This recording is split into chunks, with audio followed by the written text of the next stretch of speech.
Have you ever heard of David Jones? There's a lot of them out there, especially when we're talking about 60s British music. The one I'm talking about was born on January 8th, same birthday as Elvis Presley, Stephen Hawkins, R. Kelly, Kim Jong-un, Gabby Hoffman, and even Bob Eubanks, host of Card Sharks. He was known around the schoolyard as a brawler. He even got into a huge fight with his best friend. So huge, it changed his look forever. We're going to talk about that today. Mr. Jones altered his first name a little. He became Davy Jones and joined up with the Lower Third. After Davy Jones and the Lower Third put out their debut album, another band called the Monkees became the next big thing. And their singer's name, Davy Jones. So, our hero decides to change his name, inspired by a knife that James Brown was a fan of. I think you know where we're going with this. Welcome to This Band Could Be Your Food, a podcast turning the facts, figures, songs, and history of all the bands in the world into a food that you can cook at home. If you like the show, review us on Apple Podcasts right now, please. Until then, what food is David Bowie, and what's the name of this show?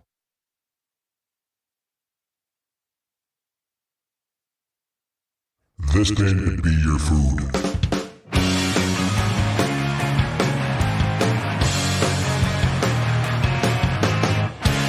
Okay, here we go. Let's start off with a trivia question that you might already know if you happened to listen to the Guns N' Roses episode of TBCBYF. What intimate detail does David Bowie and G&R guitarist Slash have in common? I'll tell you in a sec. Welcome, young Americans, to This Band Could Be Your Food. I am your humble servant, Nathan Palin. Today's show is a humdinger of an episode, and one I've been trying to make happen for quite some time. Finally, David Bowie is our main course. My co-pilot is the amazing singer, DJ, party planner, curator of David Bowie and Elvis Presley tributes around New York City, not to mention his take on the Rocky Horror Picture Show, the incomparable Michael T. Now, I've been trying to get Michael on since about episode 5, and if you've never seen Michael do his thing, you should do yourself a favor. Come on down to Arlene's Grocery this Halloween night, Monday, October 31st, 2022. Michael and the Vanities are going to be doing a Halloween spooktacular. And the word is I'm going to be jumping up on stage for a tune myself. Anyways, check your local listings and find out what time that starts. And then we'll dance. Let's dance. Let's get on with today's program. But before we do, how about a trivia answer? David Bowie, at one time, had an intimate relationship with Saul Hudson's mother. Saul Hudson is the real name of G&R guitarist Slash. Slash even remembers David Bowie as a child, as he was coming over to their place, and Slash didn't care much for it. You know what I mean? I mean, would you? We're talking about his mother. But over time, Slash became a household name, and he and David rekindled their relationship. They became closer, and that's how that works out. Anyways, on to the program and on to this really wonderful chat I had with the guy who knows more about David Bowie, as far as I can tell, than any living human being. The one and only Michael T. Here we go.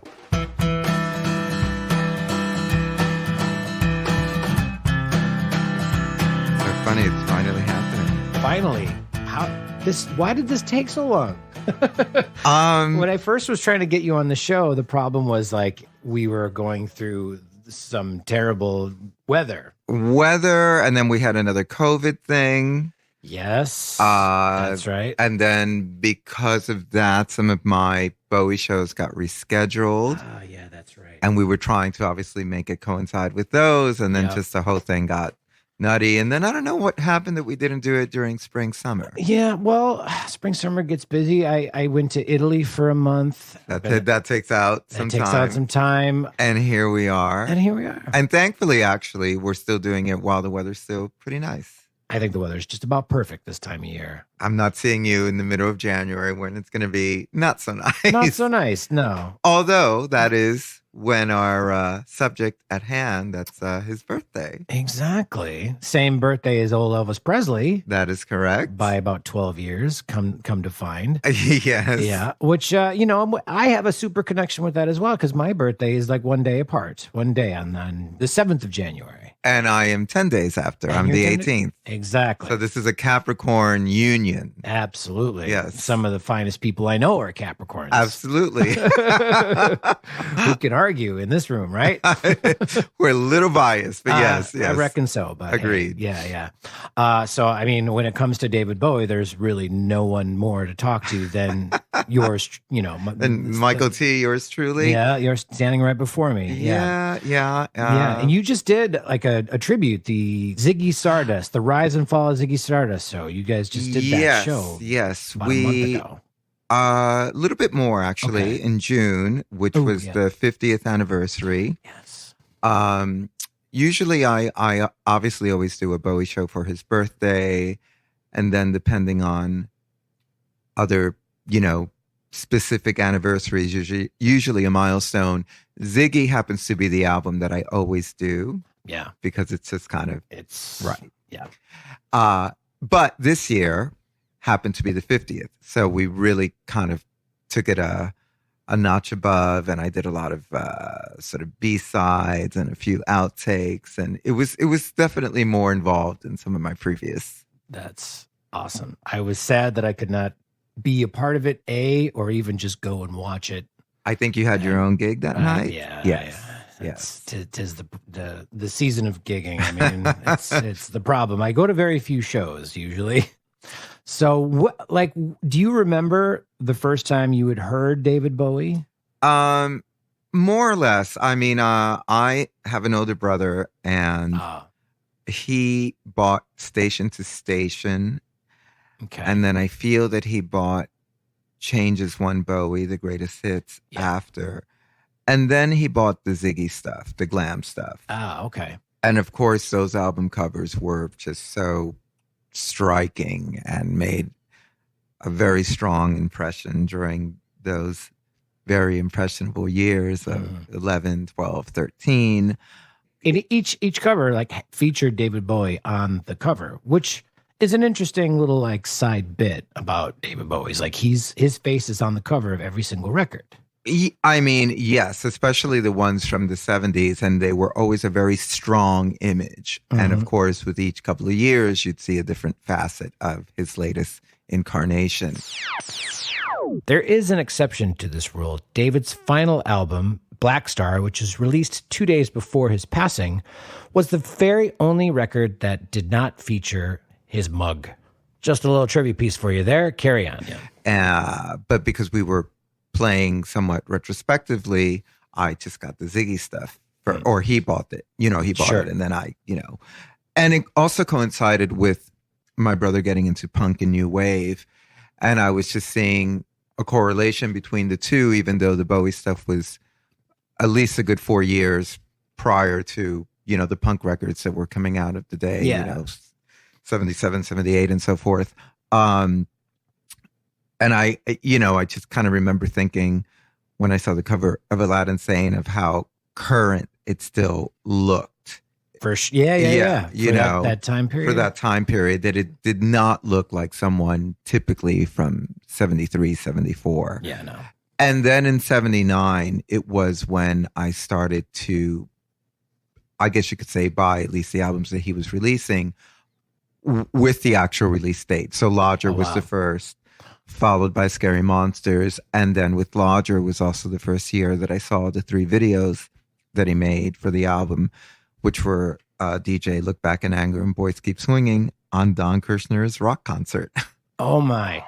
Welcome to another fine evening of rock and roll on Don Kirshner's rock concert with tonight's special guest, the Captain, and Tennille. That is old school. Yes. I love that. Yes. And you had to stay up very late Saturday night around 1 a.m.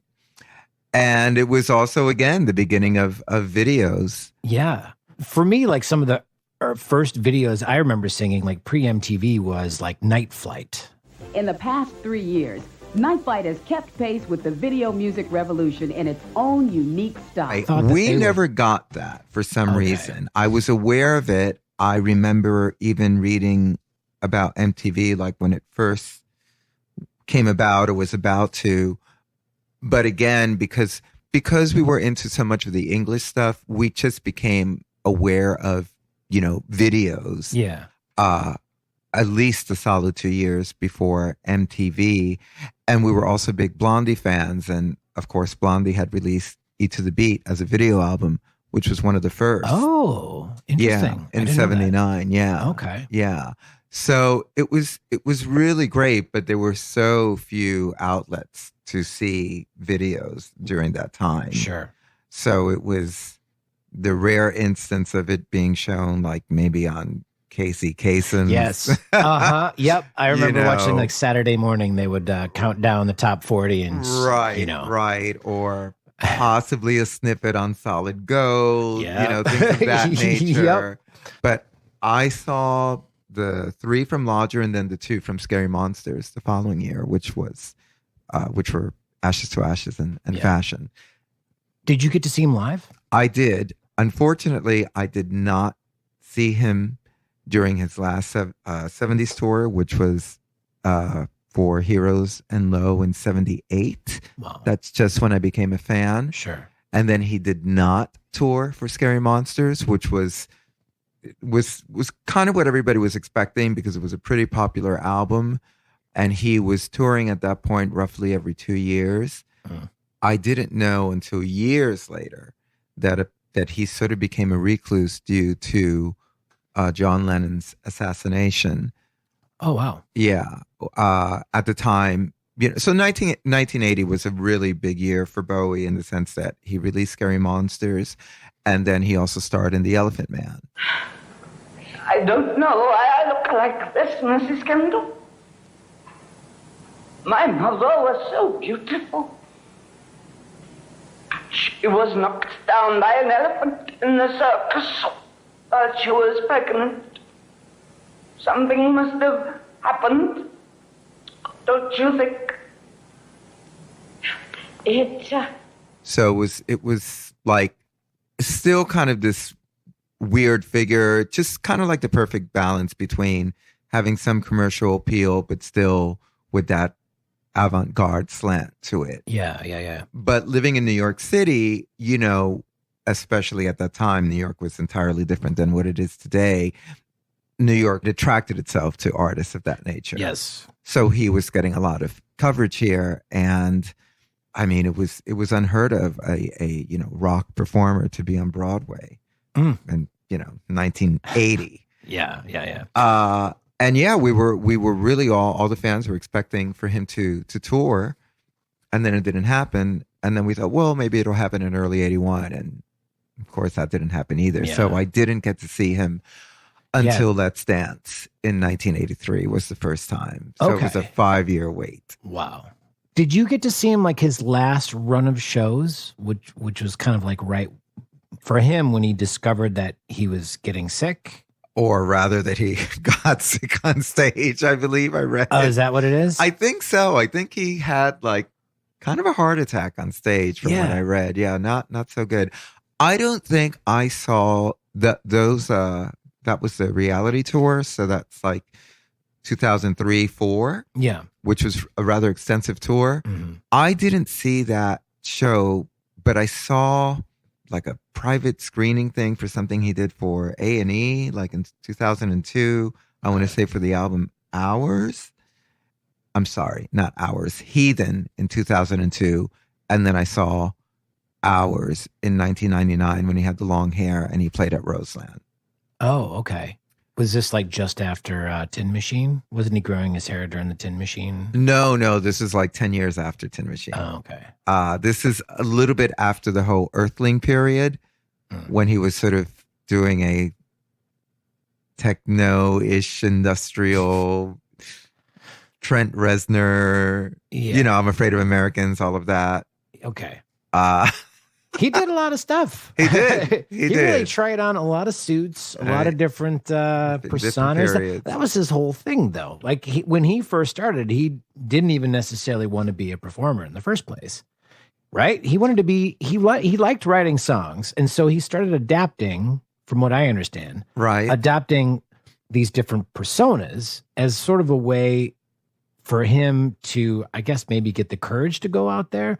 Or to him, he was sort of like writing songs for a character. Like he kind of looked at it in sort of a theater way. I mean, yeah, I think with Bowie, you know, there's, of course, his early years when he was in small bands, you know, Brit bands, in the mid 60s, like the King Bees and the Manish Boys and all that stuff. And the Lower Third, yeah. That was the one. That was the last one right before he went solo, and they were just, you know, kind of standard R&B, the stuff that was happening at the time, but also with like a big Syd Barrett influence in some of those cases. That came a tad later because that's 67. Okay, so that's the first David Bowie record, right? Right. All right. And so I would say that really the creation of Bowie started. It kind of coincided with the name change and becoming solo. Yeah. And then he had his first real manager, or at least longtime manager, Kenneth Pitt. Mm-hmm. And then shortly after that, he studied mime with Lindsay Kemp. Yep. And then, of course, that's when Pink Floyd started. So I think all those things, and then just his natural curiosity. He was always kind of a sponge. Yep. It all kind of coalesced. Totally. And the sort of that embryonic stage of what we all would soon know what was a sort of Bowie type of thing, you know, character, caricature, whatever, started. And even that first album, it even though a lot of people kind of make fun of it, I like it. I think it's very charming. I had never given it an opportunity in the first place, but re-listened to it, and wow, it's a ride. Let me introduce you to the gang. Johnny plays the sitar, he's an existentialist. Once he had a name, now he plays our game. Yeah. You can really see like the seeds of like, you know, obviously it's the beginning of Bowie, but you can still see there are a lot of hatches of lots of places that he's can and will go, obviously, exactly, as we know him a little bit more. Exactly. Yeah. I mean, you see more signs of the early stuff. You don't, you know, obviously stuff like, you know, Young Americans or whatever, but you see signs of the next album and Hunky Dory, and even a tiny bit of Ziggy, I would say, and some of the vocal inflections and the theatricality. And I think you really see moments of Ziggy in the Love You Till Tuesday short film. Started on Sunday, give me your heart and I'll love you till Tuesday. Da, da, da, da. There's one clip where it's not a performance to a song, but just a mime piece, and it's called The Mask. Mm-hmm. Appropriately enough. You kind of like glazed over this real quick, but yeah, David Bowie was very serious about miming for a while, listeners, which, you know, you wouldn't otherwise know that, but it makes a little sense. I feel like we've seen him do some miming from time to time in his videos. Right. You know, kind of like bring that character out.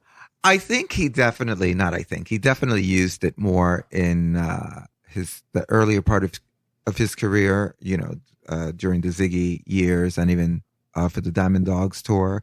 But you'll see moments of it later. I think like with any art form, in most cases, you sort of already innately have certain qualities, and then whatever is taught to you, you know, flourishes. So you really see that discipline with his body, knowing the strength of stillness, certain movements. You know, a lot of it is very deliberate. Sure. But done in a way that also seems effortless. Yeah. Which is almost like a contradiction. And he became very aware of that pretty early. And like a lot of things in life, I think just his natural body aesthetic lent itself to that, being tall and thin and trim. So each movement looks even more exaggerated. Yes. By virtue of just how he is naturally physically. Sure. Yeah. And then when you throw that into like the rest of his career, like those skills that you get, I imagine, becoming a mime, being able to communicate without using your words, and obviously using that within his stage show and with all the acting parts that he took throughout his career. Totally. And I would even go as far as saying that when Bowie, especially the early years when he was touring, it was essentially acting. Yeah. Through song and 100%. Performance and all of that. Yeah. And you even hear that in his singing. I would say a song like 5 Years, there's a theatrical sense of singing and really kind of making certain parts of the song very heightened. Oh yeah. And again, extremely deliberate. Theatrical. Yeah. Extremely theatrical. Well, listen, before we get too crazy about talking about all this wonderful knowledge that you have of David Bowie, which I'm so excited to dive into. The whole point of the show is we're making a food out of him. We are, in a very curious way during a very dark period. Certainly. Well, we had to. I mean, every time that I have to do this, I kind of have to take a different angle, and this is one of the few times where one of his major life sources of food is what we're pivoting the food off of. And this moment in time, it is storied that during his major cocaine period, which this came after what? Like, this is probably the beginning of Diamond Dogs into... it's a solid 2-year period. I would say it might... I think it's after Young Americans even.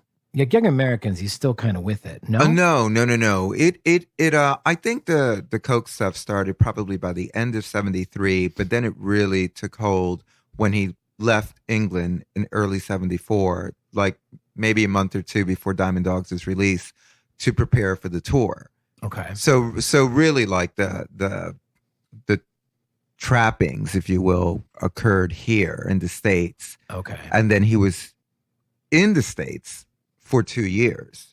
So it's Young Americans, station to station, and the tours, and 75 there was no tour, and the movie, of course. Yeah, I would say his most insane period was at some point in 75 when he lived in this house in LA, and he had an exorcism for his pool.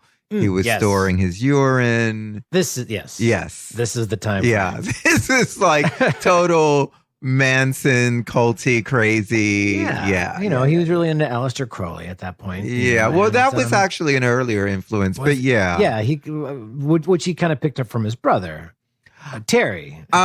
He was into that and like cool music and Terry was a big influence. Yeah. For sure. But anyways, the food. What we're trying to say is, like, at this point, he had said that he lived off of nothing but red peppers and milk. Correct. And blow. For about a year is what they say. So is that possible for somebody to live?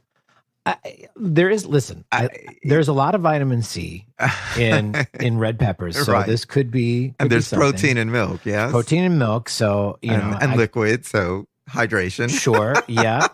So I guess it's possible. So, anyways, this ended up being the jumping off point. Yeah, what I was saying, what I was thinking. So I'm like, what dish can you mix milk and peppers together, and then that's not strictly milk and peppers. That's just not strictly, exactly. That is not a gourmet meal that would live up to the standards that we try to put ourselves here in the show.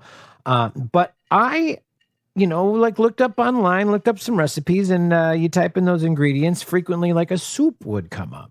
So I thought, okay, a soup, that would be nice. And then somewhere along the line, I also saw the word shrimp arrive, and a light bulb went off. And this is something that I can equate with what I did with the Rolling Stones episode. Now, a shrimp, if you look at it in a funny sort of way, it kind of looks like a roach, right? I was going to say David Bowie.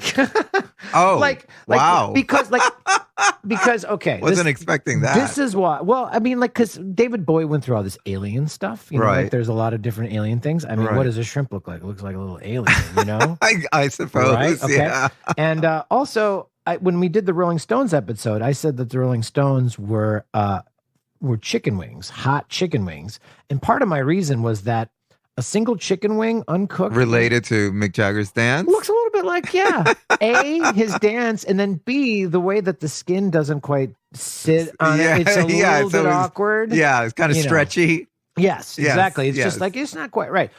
Whereas David Bowie always looks chiseled, right? Yeah. Like a shrimp is just like, it's trim, it's full of protein, it's like ready to go. Right. So, that was the correlation. That was the correlation. And then, like, when you think about, David Bowie and Mick Jagger having kind of a relationship all the way through their lives, culminating to them like singing the Locomotion or whatever song they did together for Live Aid.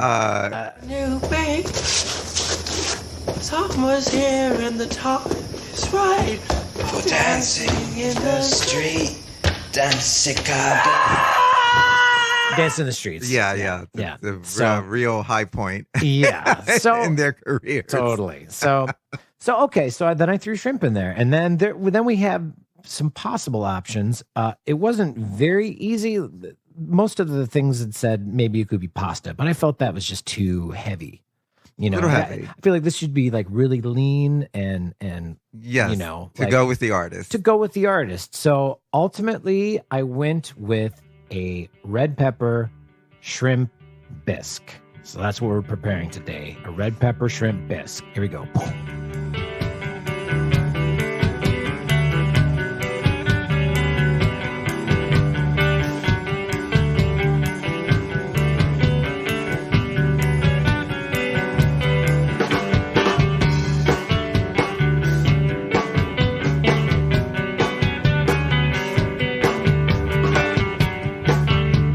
Anyways, back to Terry. Yes, back to Terry. So yeah, I think that Terry definitely was a big influence on David, and it's unfortunate, obviously, what transpired a few years down the road. So Terry had bad mental health. Correct. In a family that, what was the official diagnosis of Terry? I don't really know, and who knows, whatever the diagnosis would have been back then, what it would be considered today. Sure, yes.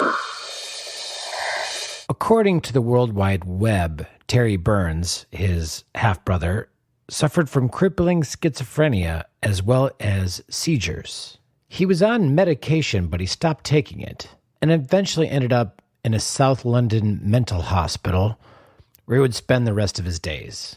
Now, it turns out that Bowie's family on his mother's side also suffered from schizophrenia spectrum disorders. So his mother's sister was even sent for a lobotomy. So it is said that David Bowie always had this looming over his shoulder. And in fact, when he met his first wife, on their first date, he had mentioned that he was always feeling like the schizophrenia was just around the corner from him. So it never officially took over David's life, but regardless, that little thing was there. Carry on. Because back then, they really didn't treat these sort of illnesses. Yeah, we're still a little lacking today. So to say the least. Just throw them in prison, I think, is kind of what they do. Yeah. Again, who knows, how that would be looked at today. I do know that David's father passed when David was very young. He was only 22. Okay, yeah. So this was 1969, just as David was getting his first taste of success with Space Oddity. Mm. And then him and his mom were never really that close. No. I know that David's schoolmates at the time had said that it was very cold in the house as far as love goes. There was not a lot of family life to be had. So whereas he was closer with his dad. Yes. Yeah. His dad was a very charming fella, maybe a touch aloof, but they said that he had a sense of humor and he meant well, but he just didn't really know what he was supposed to be providing. I think it was also one of those households where, it was more matriarch than patriarch. Seems that way. Yeah. Seems that way. Yeah. Yeah. And David never had that close connection with the family, and so he was kind of left to find his own devices, his own devices, and hanging out with other people. Like he became really good friends with this fella George. Yes. What's his last name? Of course, now I'm just thinking Thorogood, but it's not that. Underwood, George Underwood. Underwood, that's exactly right. Yeah. And they formed a very strong friendship that lasted for years and years and years. Despite the fact that he was almost blinded, courtesy of Mr. Underwood. In fact, one of the misconceptions about David Bowie is they say that he has two different color eyes. Not exactly true. Not exactly, but yeah. I still like that slight exaggeration. Sure. It works for me. And they do look different in photos. They do. Apparently, it has something to do with just the size of the pupil. Yeah. Well, his pupil was ruined. Paralyzed. Yeah. At the fist of George. At the sharp instrument, actually. Sharp instrument? Yeah. I didn't know that. Yeah. It's pretty bad. Like, wow. Bowie, I think, always had his vision somewhat blurred due to the incident. He was very lucky that he didn't become permanently blind. For sure. Yeah. So the incident in question is that George was fancying this young lady, and David Bowie happened to like this lady, and he interrupted their first date somehow. That I did not know. See, I'm learning. Yeah, George was going to be going out with this lady, and I knew that it was a girl related, but I didn't realize it was a first date scenario. Well, it was a first date that he wanted for him to go with this girl, and then David somehow stopped him from going to it or changed the timing. So the girl went and thought that she was stood up. So their date never happened. I see. I didn't know this. And then days later, all of a sudden, David Bowie is, nearly blinded. Nearly blinded. Yes, that is correct. But yet their friendship survived, which is pretty remarkable. Pretty remarkable. Yeah. It's so much that they even had their first band together. I don't know. Yeah, it's called. Are they and the King Bees together? No. Oh, that's his first band. There's a band before the King Bees. Oh, the Conrads. That's correct. The Conrads. There's no way back to where we were before. There's nothing left. From 1962, when Bowie was still in school, and Bowie had. He was like 15 or something. Yeah, and he received his first saxophone right around 1960 when he was 13. Saxophone, you say? I do say. Did you guys know that David Bowie's first instrument was the saxophone? Now, it's crazy. And like, he ended up playing saxophone on a lot of his own recordings, too. Most, yeah. Yeah. It's pretty crazy. Yeah. Who would have thunk? Who would have thunk? I actually, I love that became sort of whatever by accident default his instrument, and then he was in a series of just local. Was it skiffle groups? Did he play in a skiffle group? I don't think so. I think they were all pretty much rhythm and blues-ish based, with maybe the lower third obviously becoming more of a mod thing. Question time that says I've brought dishonor. My head's spouting shame. It seems that I've blackened the family name. They were to the Who. Yes, correct. And I believe, he was seeing a lot of those bands also, like at the Marquee at the time, because he was just a few years younger, but old enough already to be seeing them as their careers were progressing. Yeah. I mean, one of the reasons that David Bowie also really liked the saxophone is he was a big fan of jazz and Little Richard. Little Richard was one of his first. That's what they said. Yes. No.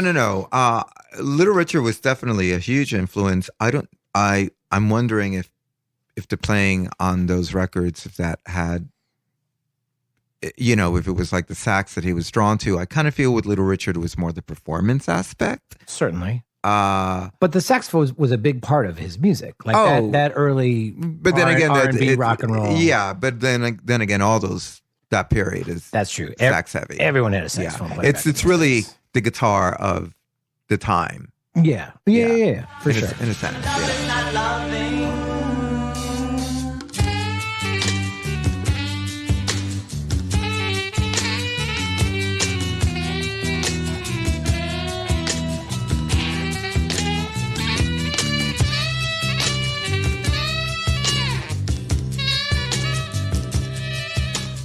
I think one misconception with Bowie is that he changed with every album, and that's not really true. No. It would be more a series of albums, usually 2 to 3, and there would be a transitional sort of point in the release. So for you, Diamond Dogs is still part of the Ziggy Stardust? I would say more Ziggy, with, of course, as everybody's always like, oh, well, 1984 kind of gives hints to young Americans. I mean, Someday they won't let you. Now you must agree. The times they are a-telling and the changing isn't free. loosely, but at the same time, not really, because it's still so sci-fi and it's so doom-laden and all of that stuff. So that's still very Ziggy. The only part of it is that it's a little bit more of a dance-ish, track. But, the voice is still very Ziggy inflected. And of course, the visual itself, Yeah. The look is 100% Ziggy. Yeah. I think it's the closing chapter of that character. Agreed. Yeah. Now under the guise of Halloween Jack, the same way that Ziggy is basically Ziggy on Aladdin Sane, but it's under the guise of Aladdin Sane. Okay. Now Aladdin Sane, is that his own chapter, or is that that's lumped in? No, that's totally that's Ziggy Part 2, really. Ziggy with a new name. Okay. All right. Fair enough. That's still the Spiders from Mars. The only difference with Diamond Dogs is, Mick Ronson is gone. Trevor Bolder is gone. Yes. And Woody Woodmansey is gone. Which is the band. Correct. You have Ainsley Dunbar, which granted played on Pinups, which is still technically the Spiders because of Ronson and Trevor. Okay. And you have Mike Garson, which is, the only reason he's not technically a Spider is because he came in after the album. Yeah, he was the hired gun, more or less. He was the hired gun, but he was hired in the first American leg of the Ziggy tour. So we're talking about September 72. Yeah. But just was not on those original recordings. It wasn't on Ziggy, but was on Aladdin Sane, Pinups, and Diamond Dogs. Okay, yeah. As well as the tours. Yeah. Rick Wakeman was actually going to be a Spiders from Mars. Yeah. Rick Wakeman, didn't he play keys on... 2 albums. Okay. The first 2 albums? The second, Space Oddity, which was originally titled David Bowie in the UK and Man of Words, Man of Music in the States, which was 69. And then Wakeman played in Honky Dory, which is almost like Ziggy in gestation, half the album. Half the album is very, how can I call it? Like a sort of sophisticated pop, slightly folky-ish, quirky, folky, but already certain songs going to where the next album, I would say specifically, Changes, Oh You Pretty Things, yes, Life on Mars, and of course, Queen Bitch.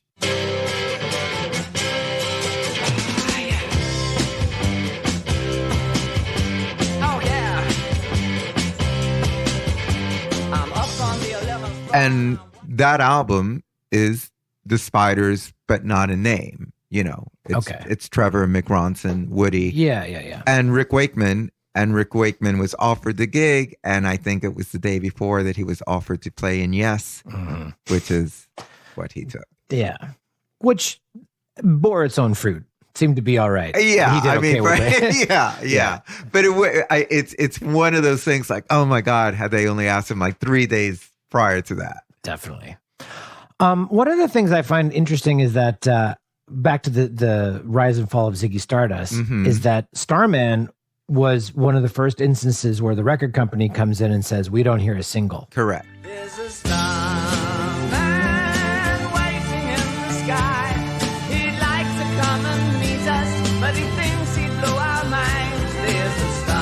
That's a good song. You know, it's always reminded me of another song. Somewhere over the rainbow, way up high. Carry on. So he goes It's one of the late ones made in the album was basically in the can by late 71. Yeah. And then another session took place in early 72, just as a total A-side Bowie nerd thing. Same thing happened with his debut in 67, 5 years prior.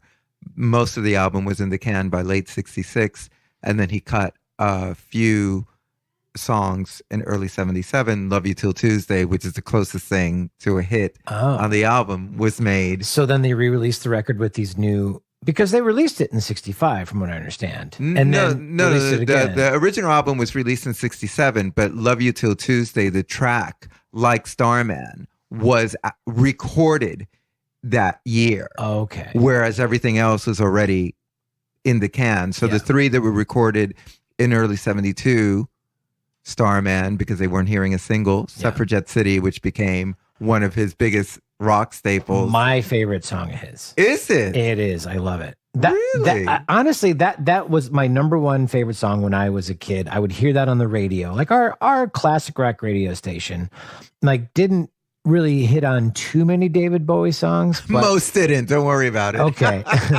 but this is one that was the song where when I listened to the greatest hits record, I couldn't understand why that song wasn't on there. Because I'm like, how is Which this greatest hits? Because it's on Changes One. Is it on? I don't think it's on Changes One. Most definitely. I'll look into it.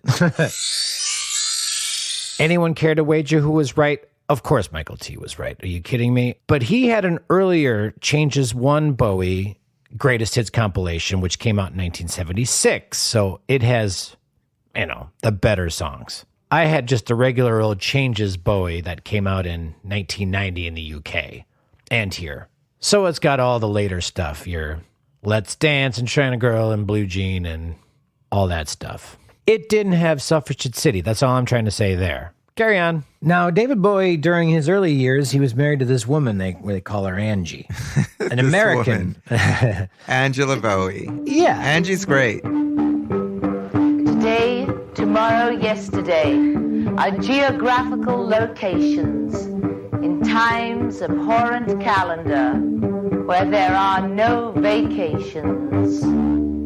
This is Angie Bowie performing poetry on the Old Grey Whistle Test back in 1982, a performance that was not received to high reviews, unfortunately.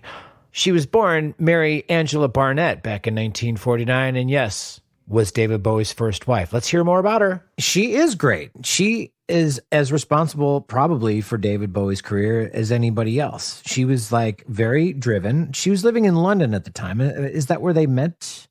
I know she was there, and one of the reasons that the two of them got married was out of convenience. She wanted to stay in London. Correct. And he also kind of wanted to have an American tie. It's kind of what I was understanding. I know definitely she wanted to stay in London. I don't know if he looked at her as a gateway to the States, because he was being managed at the time by Kenneth Pitt. Sure, but she was making the costumes, right?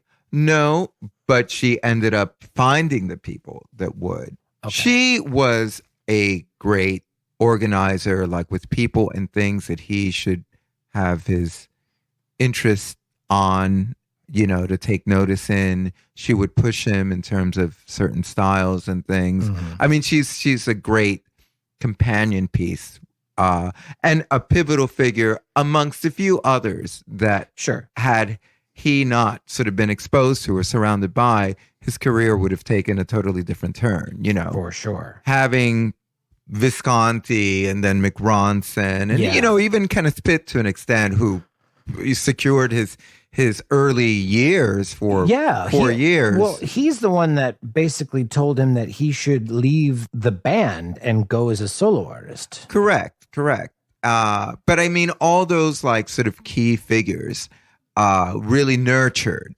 Bowie, and Angie was really the tie-in of what broke the 60s era of Bowie, and then of course introducing, the 70s, where Bowie made his mark. But she was great, and I feel that there's a large group of people that really like her, but I also feel that some people, she gets maligned a lot unfairly or misunderstood. Sure.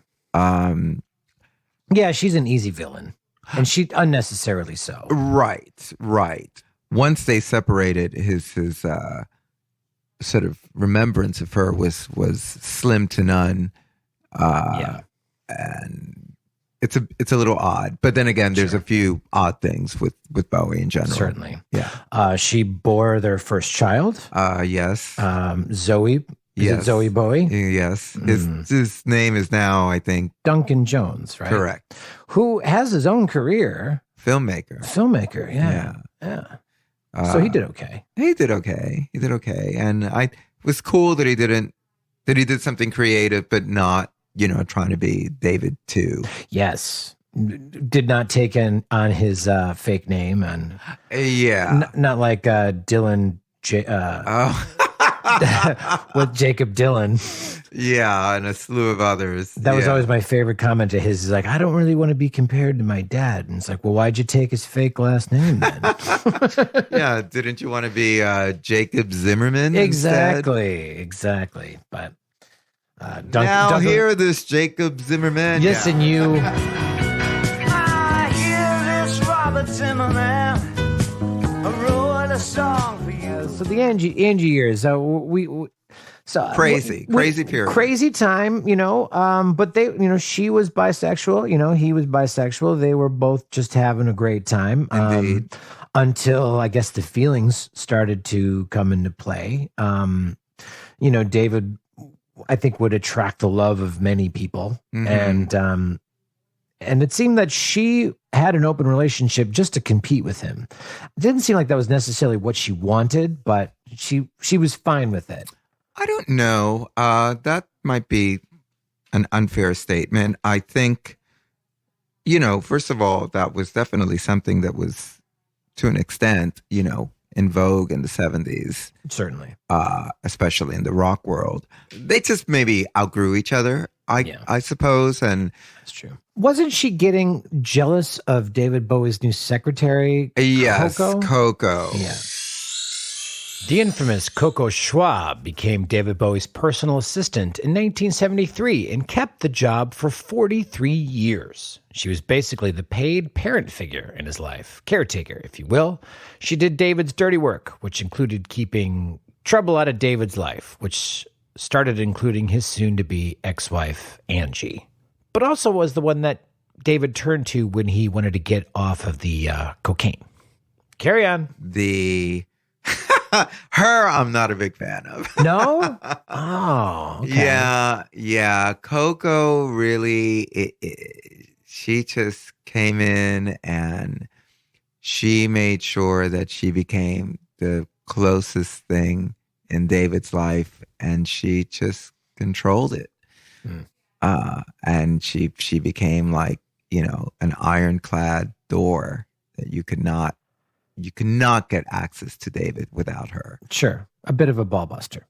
Oh, yeah. Yeah. And I could certainly understand the positives in that, and even the necessities. David at the time especially, and just having that type of career, period. Sure. And she remained fond of him. And he remained fond of her. Absolutely. But I would also say, like any relationship that sort of extreme, there is a strange power struggle of sorts, weird codependency.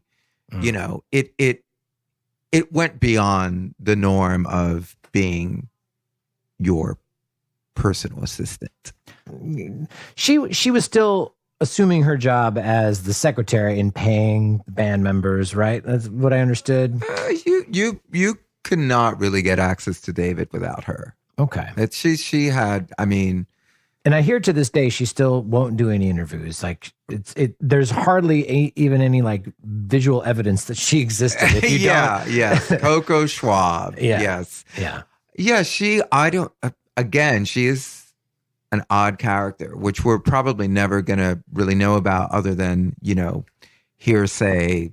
Yeah. And things of that nature. She would do a lot of David's dirty work, for example, when they were going to do Let's Dance. Okay. Bowie hadn't made a record at that point almost 3 years, Scary Monsters being the last. He had just signed a new record deal with EMI. Mm-hmm. And wanted to go in with a bang. Yes, but originally the sessions were scheduled to take place with Visconti, who had been now working with Bowie again after taking some years off since 1977. Tony Visconti is David Bowie's longtime producer. David discovered him when he was producing T-Rex's recordings, 8 albums worth actually, but he'd also worked with Bowie as early as his second record, alternatively titled Space Oddity. He went on to record The Man Who Sold the World, skipped the Ziggy Stardust period, but came back for Young Americans and pretty much was David's main guy for the next umpteen records. His whole recording output up until this point. Carry on. And then Tony gave Coco a call and was like, hey, when is this starting? I've already made time, available for this. And I know that it's getting close. And she said, well, I might as well tell you, David has gone with another producer. He's started recording with Nile Rodgers. They didn't do an album then for 20 years. Wow. But he came back? Tony came back? Eventually, they worked, I think it was Heathen when they finally worked together. Okay. But that was 2002. Send it to me. I miss your kiss and then I miss your head and the letter in your writing. And my knowledge of Bowie albums pretty much is not up to snuff when it comes to the later era. Yeah. I just kind of know it because I, even the stuff that I wasn't that interested in, I always followed. But sure. Yeah, there are just some things that are a little weird. And Let's Dance is always going to be kind of a love-hate thing with me. Yeah. I understand. I was not a fan at the time. Right. I'm a man who grew up in the MTV era that had a big impression on the music that I listened to and sort of formed what I was understanding about live music at that point. And that, version of David Bowie really did sound polished and glossy. And to be frank, none of those songs ever struck me as great songs or something that I would want to listen to. I found it more of an annoyance when China Girl was on again. I was like, wow, this seems so racist to me. Right. Well, you could thank Nile Rodgers for that. Okay, fair enough. He came up with that lick. What are your thoughts on it now? Let's Dance, I think, is a masterpiece now. After the album or the song or the both? Song. I haven't listened to the whole album. I have gone back and listened to the singles. Also, Modern Love is fantastic. A fantastic song. I've been incorporating those songs into my band, and I really love playing Let's Dance. It's key. It's in a Dorian key. It's musically speaking, it's just really fascinating that this song is a hit. Yeah. And that David Bowie heard it as a hit in his head, and in its initial form when he presented it to Nile Rodgers. It's totally different than what ended up happening. He walked into my bedroom and he says, Nile, darling, he always called me darling. Nile, darling, I think this song was a hit. And he started playing.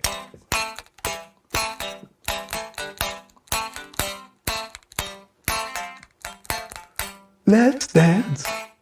So I thought, whoa, David, I come from dance music. That's weird. It's not a dance song. And he said, well, it's not a dance song, at least not in the traditional way. Yeah. Niall took it. And, Niall was at a pivotal point in his career as well, because he'd been known as the disco guy.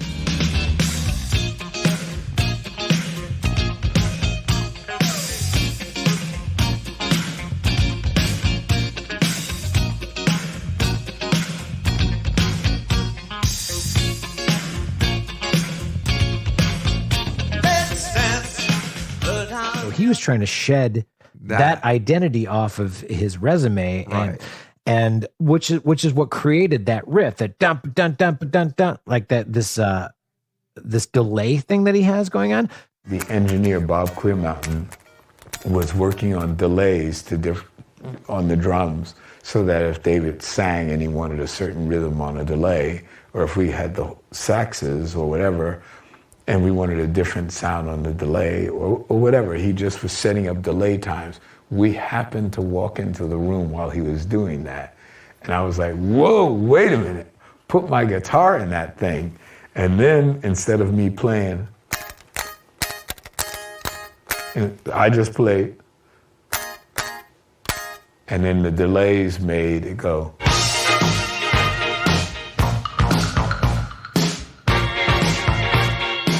Hitting those super thick chords that you never hear in pop music. It's a fascinating song. You know, I listen to Let's Dance on occasion. It's probably the last album that I could say that I know pretty much through and through. Once post Let's Dance, you know, it's a different affair. Because his problem was with that album, not a problem, but that's where he said, all right, I'm going to cash the chips in and I'm going to make a big pop record, because he's always just sort of been behind the mark a little bit, you know. Well, behind the mark in the sense that he was never trying, I don't think, to really have this universal global appeal. Exactly. That all changed with that record. Yes. Although I will say, even though he knew he wanted a hit on that record, I don't think anybody expected it to be the monster that it became. Yeah. That is one thing that took everybody a little bit by surprise. Yeah. Especially in like this new era. And then I knew that he'd had a good contract with RCA. And which they were willing to re-sign him once the contract came up, but he was not happy with them for whatever reason. And then he went with EMI. That, of course, the story goes that the contract was anywhere between 10 and 17 million. This is an 83, which was a huge amount of money for them. Yes. I mean, it's still not bad today. Yeah. Oh my God.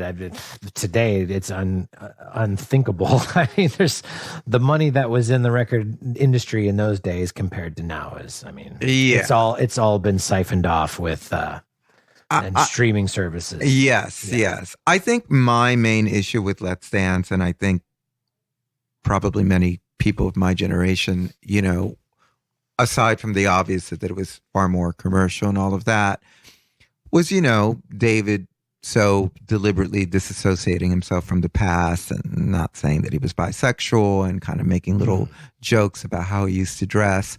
And, you know, you are talking about somebody that all of 2.5 years ago was still, you know, literally running around in a clown suit. Okay. So, yeah. It was just such a jarring sort of message to relay to what was your fan base. Yeah. You know, Bowie was fag rock, you know, and that's who most of your clientele was, or it was all the arty kids, you know, all the kids that got picked on at school and stuff like that. Yeah. And it was like a big skew to all of us. Sure. And that pill, you know, it's kind of like you know, like the thing, like anything that we have as kids that we still have a little trouble grappling with. I think that's always going to be my issue with that record, that it's a little hard for me to disassociate what his message was with that album, as opposed to if he would have been like, I just kind of want to have a hit record. I'm not really looking to do anything too radical or extreme. And it still would have been somewhat of a disappointment because, again, we were always expecting yet another, you know, strange new mask. Yeah. But it wouldn't have been with that sort of added, you know, gut punch. Yeah. After trying to siphon that off of his, for whatever reason. Yeah. But in a way, I think that, I don't know if it literally haunted him, but it did affect the career. Oh, yeah. You know, Bowie was, I always say, there's never, Bowie pre Let's Dance is never this, like it's not the same after, from Let's Dance on. No, not at all. No. After he cashed in those chips, after he got his big break, signing bonus, his break, with the pop artist and transcending that, and also making enough money, because he's never really made a whole lot of money. No, because he signed some terrible contracts, specifically with Tony DeFries. Yes. Tony DeFries was David's first impactful manager. Through the years, he also represented Lou Reed, Iggy Pop, John Mellencamp, Mott the Hoopla, even Luther Vandross. When David and Tony first joined forces, they were also good friends. Tony even came up with the idea to use the word Bowie as a way to market David, like Cher or Madonna, sorta. Tony was also a say no to drugs kind of guy, and David was more of a say yes to whatever you're sniffing over there, especially as his celebrity stock rose. Tony was a smart guy, and although he was largely credited with helping David reach eyes and ears of the record-buying public, his contract stipulated that their earnings be split 50-50, and that agreement stuck even after they parted ways professionally. Needless to say, it was a bitter breakup because Tony continued to get checks from David's future musical earnings. Obviously, Bowie was not a huge fan of Tony in his later years. Carry on. And, he would say, it's like, I'm going on tour because I need money. Yeah. Well, that was the fun thing about Tony DeFries. It was his attitude in the first place when David Bowie first started hitting the road, that Tony would put him up in the nicest hotels. Yes. Like his idea was just like fake it until you make it. Correct. So make it look like this guy is the richest, biggest rock star in the entire world. And, to a certain extent it worked. But not when like the final bills came in. Correct. He didn't make it, especially in the States, and yes. I don't think people realize, especially now, they think, oh, well, Bowie had all these hits, but it's like, define the word hit. Yeah. If we're going by American chart success, I think Bowie had maybe 8 top 20 songs. Wow. Should I name them? Do it. Let's see if I'm going to remember. Wasn't planning to stay, but now I don't want to go, 'cause we're here tonight. How's this for a cliffhanger, huh? I'm sorry to cut it off here because Michael T. and I had more insightful conversation, but we already are an hour in. Folks, some of you did reach out to me saying you're interested in hearing these B-side episodes. There's more Bowie, Minutemen, Jane's Addiction, Todd Rundgren even. There's plenty more content, which is such a yucky word, but more content in most of the conversations I've conducted for this. I promise you I will be creating This Bank It Be Your Food Deluxe Subscriber Edition in the next month or so. Keep your ears to the ground. It'll happen, I promise. Until then, let us consume and discuss the David Bowie soup of the day, red pepper shrimp bisque. Enjoy. And I'm dying to say, let's keep on holding on for another day. We're sitting in front of, after a very lovely conversation, we're sitting in front of a delicious bowl of soup here that I'm going to describe for you how this was made. This was a concoction that I sort of had to invent because there doesn't really seem to be a shrimp red pepper bisque. But there are shrimp bisques and there are red pepper bisques. So this is a fusion of the two? This is a fusion of the two, which is... I like it. I also feel very David Bowie-esque. I found common ingredients that were in both things, and then I added things that I thought would help blend these together. One direction I could have gone was to use coconut milk, but I really wanted to use just regular milk because that would be honoring the pepper and milk guidelines that we have for this. So anyways, what I did is we started out with the shrimp. Almost has a Creole. That's kind of what had to happen here. I did put some Creole seasoning in here. It's good. It's good. I'm a big fan of the spice. Excellent. Good. Yeah. It's not too spicy. No, I didn't want to go overboard. It has a little bit of a kick. It's got a little bit in there. Yeah, like I kind of had to sort of put it like a New Orleans sort of thing to make it work. We like New Orleans because it's a wild city. Absolutely. Yeah. Crazy. Yeah. It's my favorite city in America, honestly. Is it? I wouldn't want to live there, but if I have to go somewhere in America, I'll go to New Orleans. There you go. And I know I'm going to have a great time. Okay, so we started with a pan. We put some shrimp in there, and the shrimp had their shells. So we sauteed them on both sides, about 2 to 3 minutes each side. Take the shrimp out, take off the shells, de-peel them, throw them back in the pot, and then I used that to start making a stock. My stock, I loosely chopped up an onion, celery, and then I put in some thyme, some Old Bay seasoning, and some bay leaves, a little salt and pepper. What was the one before the bay leaves? Bay leaves, thyme? No, the one after. Old Bay seasoning? Yeah. That's the Creole seasoning, yeah.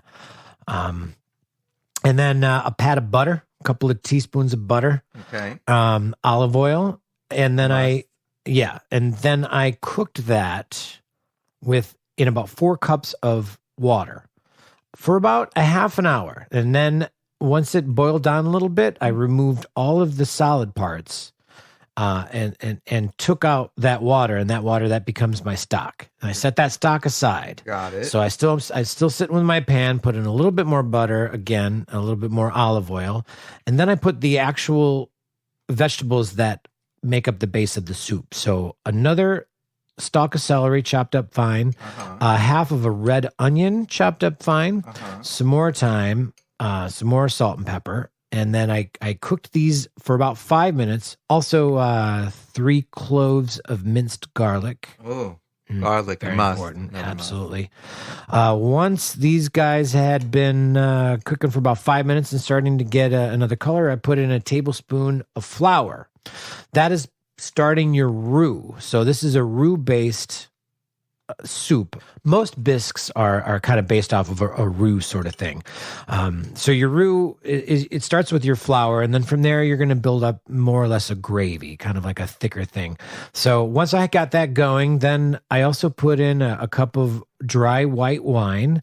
Once that cooked down, I put in about, I would say, 5 roasted red peppers. So the roasted red peppers, I did this in advance. The roasted red peppers, you just cover them in olive oil and stick them in the oven. I want to say about at 350 degrees for about 20 minutes. Once they get all soft, you take them out, and once they cool down, you can just slide the skins off of them. So you're just left with the red pepper. Obviously, you take off the seeds and the stems, and you just set those aside. So, this I had done yesterday. So after the wine had cooked down, I re-added that roasted red peppers and cooked them until it was warm again.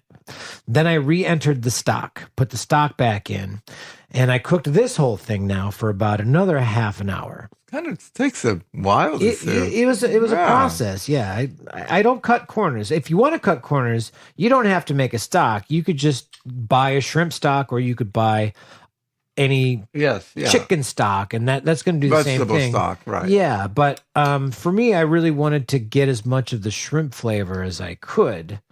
So yeah, I made an old school stock. You always feel bad because whenever you do it, it's like you end up throwing out a bunch of vegetables, but we did get a delicious soup out of it, which I already finished. You've been going to town as I've been here painstakingly trying to remember the recipe. So now we have everything inside of the soup. We've cooked it for a little bit. I'm jumping in a moment here because I forgot to mention to Michael, at this moment in time, the next direction is to blend the vegetables. You can use one of those immersion blenders. One of those deals with the tip that is designed to cut your fingers off. Be careful with those. Or you can put your soup right now in a blender or food processor. Then what? Then when you're ready to go, you're going to add your cream and or milk. So with this, I put just a little bit of cream to kind of get a little bit of the heft, a little bit of the body. Then I added, I would say, about 1.5 cups, 2 cups of milk to bring up the liquidness, because at this point it had cooked down a little bit. And then from there, salt and pepper to taste. For your pepper, use white pepper. Really? And then salt. Yeah. I also add a lot of paprika. Oh, I felt paprika. Big fan of the paprika. Are you? Yeah. And I think that is really the bridge between. I mean, I'm Cuban and Italian, so I'm all about spices. Bello. Yeah. Yeah. The paprika to me was really the bridge between the shrimp and the red pepper. You swallowed this whole thing down without anything. So why don't you say a couple of words while I have a bite? Well, first of all, thank you. It was really delicious, better than I thought. My pleasure. And what I liked about it was that somehow you managed to balance between it not obviously being a veiled soup, but not being the super thick, creamy soup that I am rarely a fan of. You know, it's something that you have once in a blue moon, usually when it's cold out, things of that nature. And this is, you know, clearly a heavier soup, for lack of a better word. Certainly. But not this overly thick, you know, that you don't even finish the bowl and you're already too full. Yeah. Yeah. Well, you know, being with an Italian and really adopting the Italian culture, you know, they really shy away from using butter whenever possible.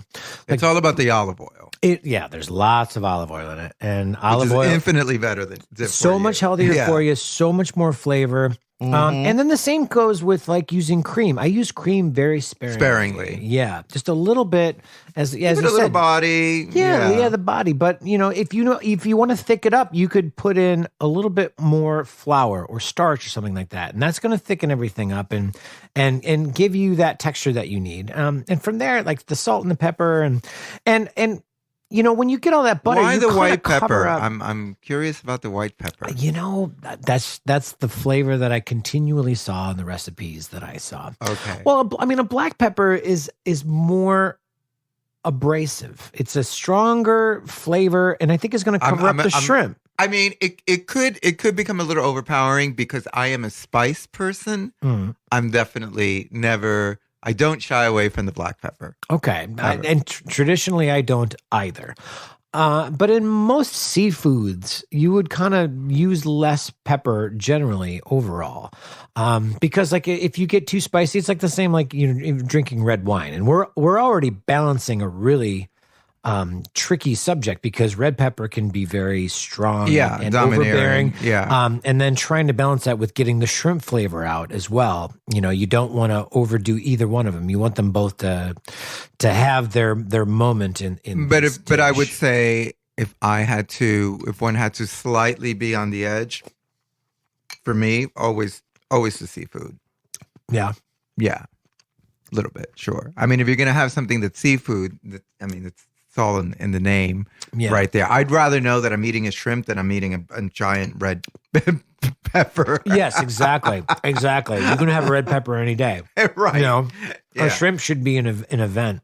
You especially learn after you deal with the Italian culture where, you know, their foods really pare down the ingredients. You know, it's a limited amount of ingredients. It's what's in season because that's what's going to taste the best. And then you highlight that stuff. So, you know, most recipes aren't going to have more than like 4 or 5 things in it. Right. Which is all you need. So, yeah. And especially when it comes to seafood, like a shrimp doesn't taste like anything in the United States. You know, like the shrimp just get overboiled and overprocessed, and all you're eating is the texture, and like the flavor, it is completely gone. Like in Italy, they'll eat a raw shrimp, and it's amazing. Like these things are so good. You know, like over here, we're just like afraid of like getting sick or something. I don't know what the deal is.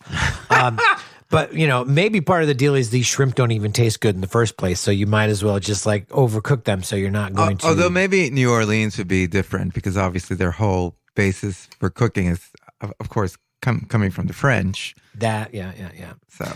Yeah, they seem to be the exception to the rule. Yes. But even then, even though if you eat a lot of seafood dishes, I'm still not getting a lot of the seafood flavors. I'm getting the Cajun seasoning, which is also fantastic. Yeah.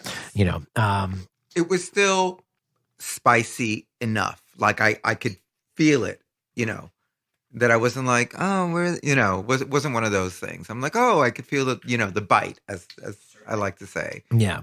I also forgot to mention that I put these homemade croutons on top. Yes, you forgot the croutons, and croutons. The croutons another thing. Killing it here. Yes. Yeah. Well, the croutons were just made from some old bread from the bakery down the street, bakery, and they make fantastic bread. And I've used them on the show before.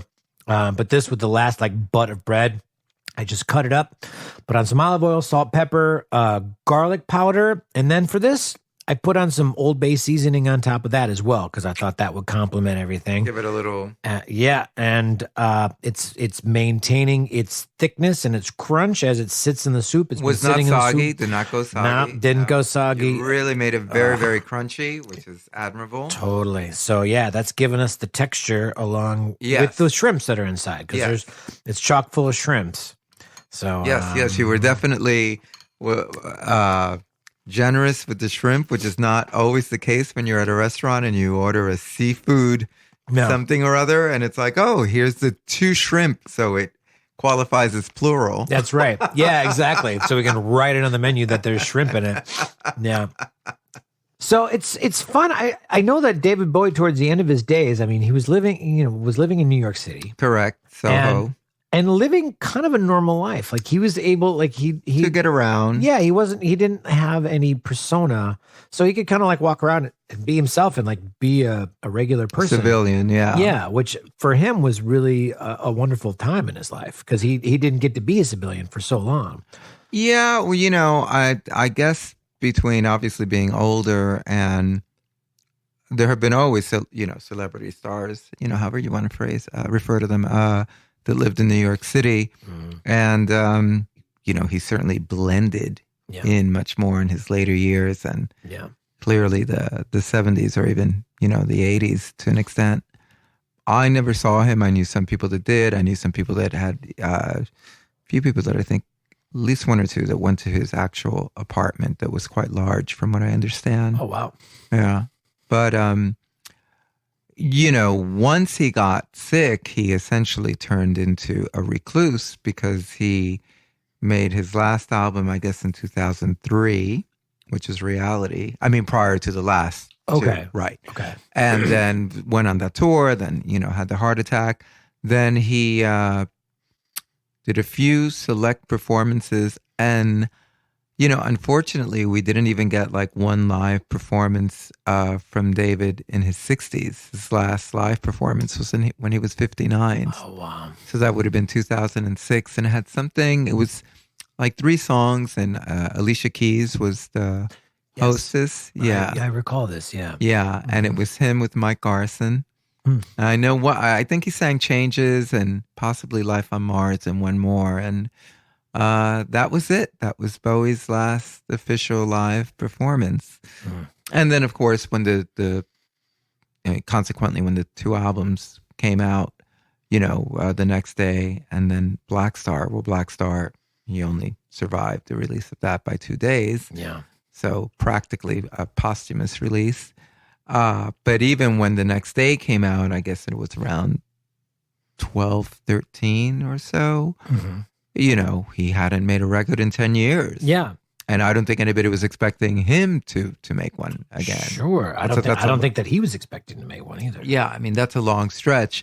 And of course, then they started to work on the whole Play thing, which I saw the reworking on the Manifest tour thing. I'm forgetting the name now. It's escaping me. But it's ironic. I mean, I guess, like with anybody, he was maybe then came across another sort of creative spark in his life. Yeah. Which was then met with, the health issue that sadly was, not to be overcome. Sure. I do remember when that happened, I was getting ready to do my annual Bowie birthday show at Bowery Electric. And it was 2016. And I remember that I was going to, I switched venues. I was doing it at Le Poisson Rouge prior, and then I was going to do it at Bowery Electric that year. Well, it was booked there. And when I was preparing the set list, I was like, oh, I'm not really sure what I'm going to make it, because I was already thinking of the following year, because he would have turned 70 for 2017. Okay. So I was like, oh, next year would be a highlight. Bowie hit 70, da da da da da. And of course, this whole thing of the 70s, 70. My mind was already sure. one year ahead, and we were already promoting the show, and I came out of a rehearsal. This was a Sunday night, which finished probably around 12 or 1, and I forget, we might have gotten a drink afterwards, and we were, did you ever rehearse on 30th Street off Faith Avenue? Oh, yeah. Okay. Bunch of times. Right. So we came out of that rehearsal studio, and then there were like some of my friends were, going in different directions. And I'm like, you know what? I'm already on the West Side. It's easy for me to get home. And there's a diner right on 34th and 8th. And I thought, should I get something to eat? Should I go home? And I was like, screw it. I'm just going to go home. And as soon as I walked downstairs into the train station, I got a text. And at first I thought, it was maybe going to be somebody from rehearsal or whatever. And it's a friend of mine. And it said something like, hey, texting you because, I know you're his biggest fan. Sound like Misery now. But I just heard something about David Bowie, passing away. And, reading this out of the blue 2 a.m, you're like, is this some like weird joke? And then, of course, I got another text and then another text. Yeah. And it was a real surreal 30, 40 minutes on the train, because I live all the way uptown. And then, of course, I wasn't getting any more service. Yeah. And I just couldn't believe it. It was, yeah. It ended up being obviously a very memorable and powerful show. And I think we were originally only going to do 1 set. We had to then turn it into 2 sets. Yeah. We were throwing songs that we weren't, fully rehearsed. It just, it snowballed entirely. Sure, of course. And, the first song I ended up doing was 5 Years, and it was, wow. It was hard, Yeah. That one. the song about only living for 5 years. Yeah. Well, it was also for me, it was such a fine line, because I didn't want to go there, start the show all jumping and all of that. I just felt that it would have been in poor taste, and I don't think I could have done that anyway. And yeah, that's a perfect start. Yeah. And I had to address the audience in not the usual sense. Sure. You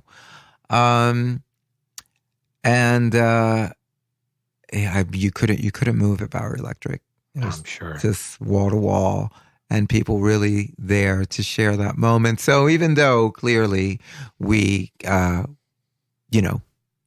were so many people there for a sad reason, I guess, in a weird sort of way, and my own way, after being a Bowie fan for so long, it was a privilege of sorts to be in a position of offering some type of condolence, or just a space where people felt, that they could experience more and celebrate, whatever variant of that they could, without it being, weird or certainly exploitative.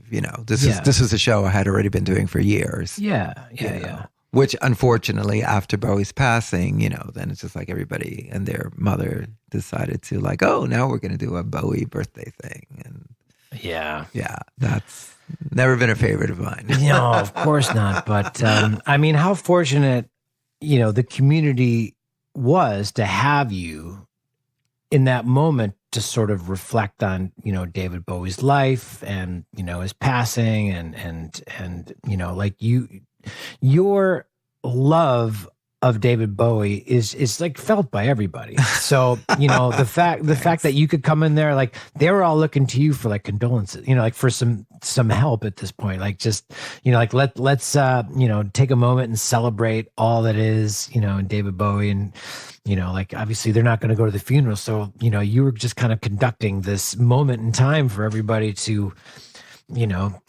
sort of think about how much David Bowie has meant to everybody's lives and, kind of go through that grieving period. But then also, I'm sure it was a party. Oh, right? It would, the second set definitely was a little less intense. It became a little bit looser, and everybody was just very celebratory and in the not exaggerated, annoying type of sense. Sure. Yeah. And grateful and just very, just a really great New York moment, hard to put into words if either you weren't there or you're not a New Yorker and things of that nature. Yeah. Well, awesome. I think that's a good capper. I think so too. Yeah. Michael T., thank you for coming over and talking all things Bowie with me here and enjoying a cup of soup. The soup was great, Nate. I might have to ask you for seconds. There's plenty more where that came from. Make sure you take a bowl on your way home. Yeah. Yeah, we can do that. And thank you for inviting me. I think, as I mentioned before, this might be my first official podcast interview. What a privilege to have you for the first podcast. I hope you do more. You're a great guest. Well, thank you. Thank you very much. So I guess I'll see you on Halloween at the Arlene's Grocery, no? Yes. I'm performing at Arlene's on Halloween yet again. I think this is like my third or fourth year that I've been there. Awesome. And the best rock venue in town. Yes. I think. Great sound, great stage. Yeah. I think people forget how good that stage is. Oh, the stage is perfect. And, know the people that run the place. Of course, that's always a big plus, as you know, as a fellow musician. Yep. And Tap the battle. Should be, most definitely, sometimes even more. Yeah. Should be a fun, spooky Halloween night for all. Fantastic. I'll be there. All right, man. Thanks so much. We'll talk to you later. Thank you.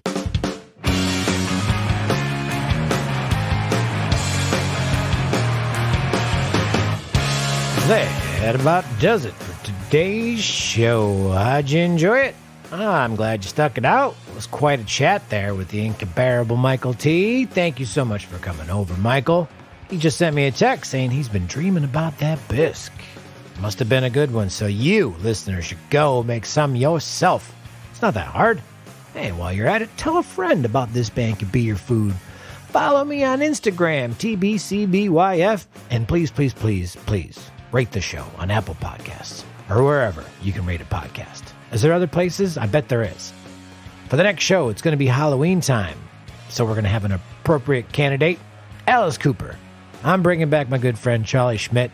He's a everyday Halloween kind of guy and the perfect dude to be talking about Alice Cooper with. So thanks again for listening. I am your humble servant, Nathan Palin, saying cook on and rock out. Ciao, ciao.